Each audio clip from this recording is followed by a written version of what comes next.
తెలంగాణ తల్లి కేవలం విగ్రహం మాత్రమే కాదు, మన ఆత్మగౌరవ ప్రతీక, మన అస్తిత్వ పతాక, మన జీవన గమనాన్ని నిర్దేశించే దీపిక, మన భవిష్యత్ కర్తవ్యాన్ని నిరంతరం గుర్తు చేసే విధాత. అందుకే ఇకపై ప్రతి ఏటా డిసెంబర్ 9 నాడు తెలంగాణ తల్లి అవతరణ ఉత్సవం అధికారికంగా నిర్వహించాలని ప్రజాప్రభుత్వం నిర్ణయం తీసుకున్నది. తెలంగాణ కీర్తిని విశ్వవేదికపై వైభవోపేతంగా చాటి చెప్పేలా ఈ ఉత్సవాన్ని ఘనంగా జరుపుకుందాం. ఈ చారిత్రాత్మక నిర్ణయానికి మీరంతా గుండె లోతుల నుండి ఆమోదం తెలుపుతూ పెద్ద ఎత్తున కరతాళ ధ్వనులతో హర్షాన్ని ఆమోదాన్ని తెలపాలని కోరుతున్నాను సభ్యులందరూ.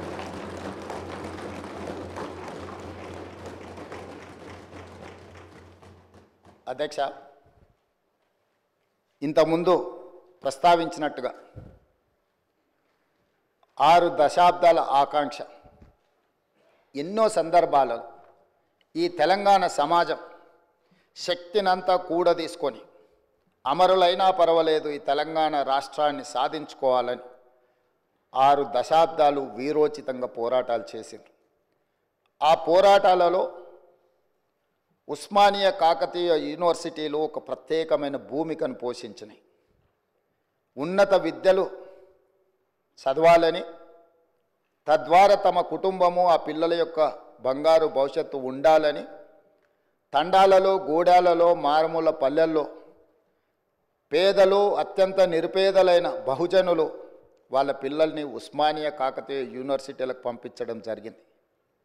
కానీ సామాజిక బాధ్యతతో సమాజాన్ని పట్టి పీడిస్తున్న సమస్యల్ని పరిష్కరించుకోవాలంటే విద్య ఒక్కటే కాదు, పోరాటం కూడా చెయ్యాలి. ఈ 4 కోట్ల తెలంగాణ ప్రజల పక్షాన మేము నిలబడాలి అనే ఒక సామాజిక బాధ్యతతోని లక్షలాది మంది విద్యార్థులు ఉద్యమ బాట పట్టినారు అధ్యక్ష.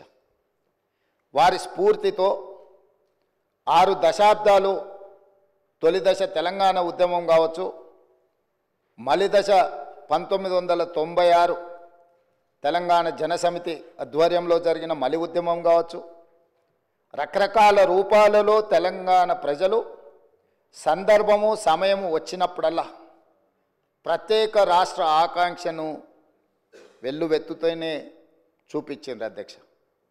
కానీ వివిధ కారణాల చేత వాయిదాలు పడుతూ వస్తున్నప్పుడు ఇక ఎలా అయినా సాధించాల్సిందే, చివరి రక్తపు బొట్టు వరకు, ఆఖరి శ్వాస వరకు తెలంగాణ సాధించడం కోసమే సమిధలైనా పర్వాలేదు అని చెప్పి ఆనాడు యువత ఈ రాష్ట్ర సాధనకు ముందుకు వచ్చి ఓ శ్రీకాంతాచారి, ఓ కానిస్టేబుల్ కిష్టయ్య, ఓ యాదయ్య, ఓ ఈశాన్ రెడ్డి, ఎంతోమంది విద్యార్థులు ఉద్యమకారులై ఆకాశంలో తారా జువ్వలై వెలిగి మన రాష్ట్రాన్ని సాధించాలన్న పట్టుదలతో అమరులైన అధ్యక్ష.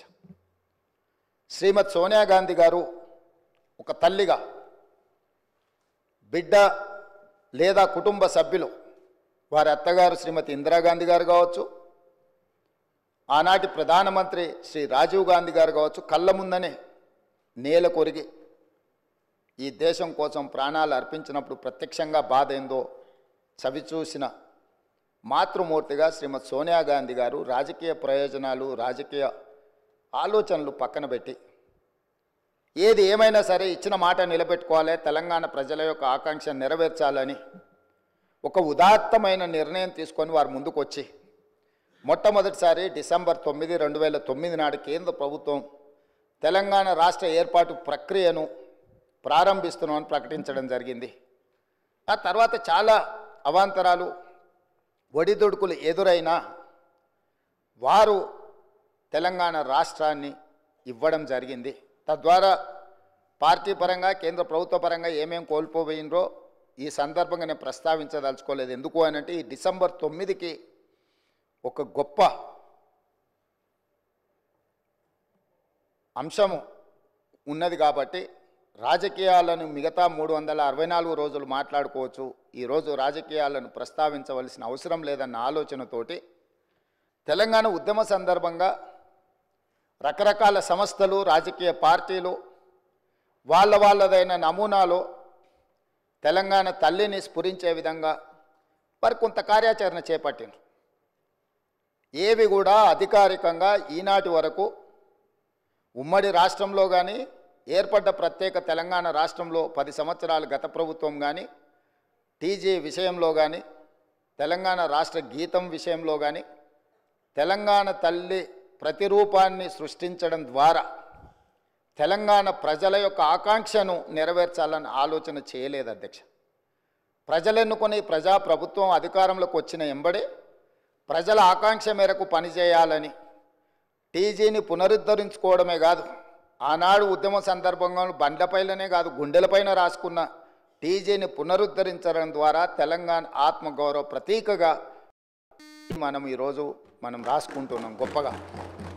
అదేవిధంగా ఉద్యమం సందర్భంలో వేలాది లక్షలాది మంది ఉద్యమం బాటం వైపు నడిపించిన జయ జయ హే తెలంగాణ ఒక గొప్ప స్ఫూర్తిని, పోరాట పటిమను, ఉద్యమ బాటం వైపు నడిపించిన గొప్ప గీతాన్ని మనం రాష్ట్ర గీతంగా ఆ రోజు మనం చేసుకోవాలనుకున్నాం. కానీ 10 సంవత్సరాలు తెలంగాణ రాష్ట్రానికి అసలు రాష్ట్ర గీతమే లేకుండా పోయింది అధ్యక్ష. అందుకే తమరు స్పీకర్గా బాధ్యత చేపట్టిన తర్వాత, ఈ ప్రభుత్వం ఏర్పడ్డ తర్వాత దశాబ్దాల కాలం పాటు త్రిలింగ దేశం నుంచి తెలంగాణ రాష్ట్రంగా అవతరించిన తెలంగాణకు రాష్ట్రీయ గీతం లేకపోవడం ఒక లోటుగా భావించి ఆ జయ జయ హే తెలంగాణ గీతాన్ని రాష్ట్ర గీతంగా మనం ఈరోజు పొందుపరుచుకొని ఏ శుభకార్యం మనం చేపట్టినా, రాష్ట్ర ప్రభుత్వ అధికారిక కార్యక్రమాలు చేపట్టినా జయ జయ హే తెలంగాణను పాడుకుంటూ ఈరోజు మనం పనిలో ముందుకు సాగుతున్నాం అధ్యక్ష. అదేవిధంగా 10 సంవత్సరాలు గత ప్రభుత్వంలో తెలంగాణ తల్లి ప్రతిరూపమే అధికారికంగా లేదు అధ్యక్ష. ఒక లోటు. ఈరోజు మన ప్రతీక, మన భావన, మన ఆలోచన, మన ఆత్మగౌరవం, మన అస్తిత్వం ఉట్టిపడే విధంగా చాలామంది తెలంగాణ ఉద్యమంలో పాల్గొన్న ఉద్యమకారులనే కాకుండా కవులను, కళాకారులను, తెలంగాణ సంస్కృతి పట్ల అంకిత భావంతో పనిచేసిన వాళ్ళందరితో చర్చించి చర్చలో 2 అంశాలు ప్రస్తావనకు వచ్చినాయి అధ్యక్ష. ఒక అంశం తెలంగాణ దేవత, రెండవ అంశం తెలంగాణ తల్లి. తెలంగాణ మూర్తి దేవతలాగా వజ్ర వైదూర్యాలతో, కిరీటాలతో, భుజకీర్తులతో ఉండాలా, లేకపోతే తెలంగాణ తల్లి మన తల్లిలాగా మన ఇంట్లో మన అమ్మను చూసుకుంటే మనకి ఏ విధంగా అయితే సంతృప్తినిస్తుందో, ఒక అమ్మ మనల్ని ఎంత ప్రేమగా గుండెల్లో పెట్టుకొని చూసుకుంటుందో అట్లా ఉండాలని ప్రస్తావన వచ్చినప్పుడు మేధావులు, ఉద్యమకారులు, కవులు, కళాకారులు మనం తెలంగాణ